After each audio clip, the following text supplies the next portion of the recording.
Russian and Ukrainian delegations have met in Istanbul for a second round of peace talks.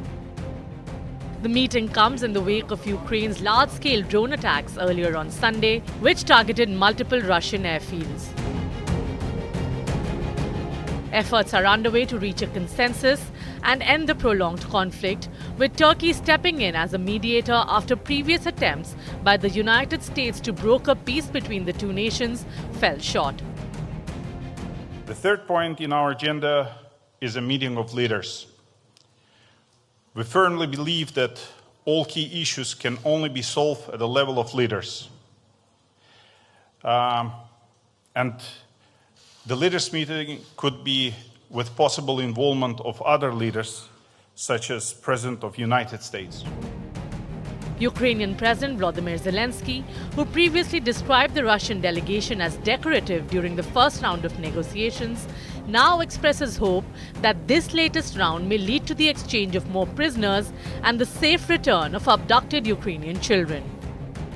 On release of prisoners of war, we agreed to focus on specific categories rather than numbers.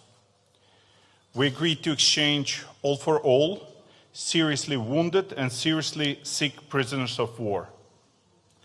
Second category is young soldiers who are from 18 to 25 years old, all for all. Also, we agreed to return 6,000 to 6,000 bodies of fallen soldiers. Children. We have provided the other side with a list of several hundred Ukrainian children who were deported to Russia.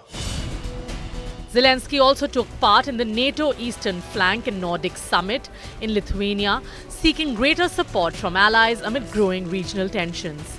European leaders continue to view Russia as a mounting threat. In response, NATO has expanded its military footprint in Eastern Europe. Multinational battle groups have been deployed to countries like Bulgaria, Estonia, Hungary, Latvia, Lithuania, Poland, Romania and Slovakia, complemented by increased naval and air patrols across the eastern flank.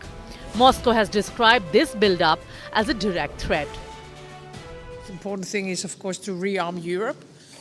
Russia is a threat to all of us, and therefore we need to strengthen our eastern flank. We need to help Ukraine as much as possible. And what we see now is Putin and Russia talking about peace during daytime, and at night they're still bumping in Kiev. So, of course, we have to push for a ceasefire still, but at the same time, we have to do what is needed on the battlefield in Ukraine so they can actually win this war. So a lot of important things on the table. I very much hope not.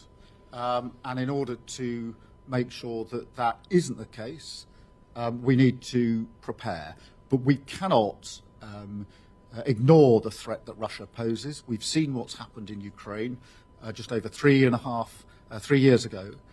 Those tanks rolled across a border, something I think all of us thought we wouldn't really see in our lifetimes, the invasion of a European country.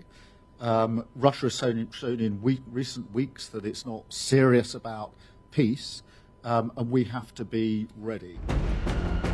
In what Ukrainian officials have dubbed Operation Spiderweb, drones were launched deep into Russian territory in a bold attempt to pressure Moscow back to the negotiating table, described by some as a David versus Goliath move. We also have stronger tactical solutions.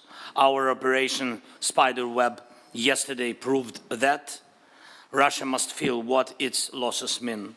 That is what will push it toward diplomacy. And when Russia takes losses in this war, it's obvious to everyone that Ukraine is the one holding the line, not just for itself, but for all of Europe.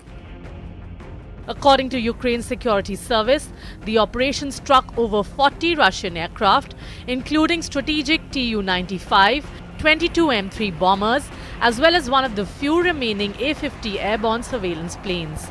This unprecedented strike risks escalating the war to new and unpredictable levels.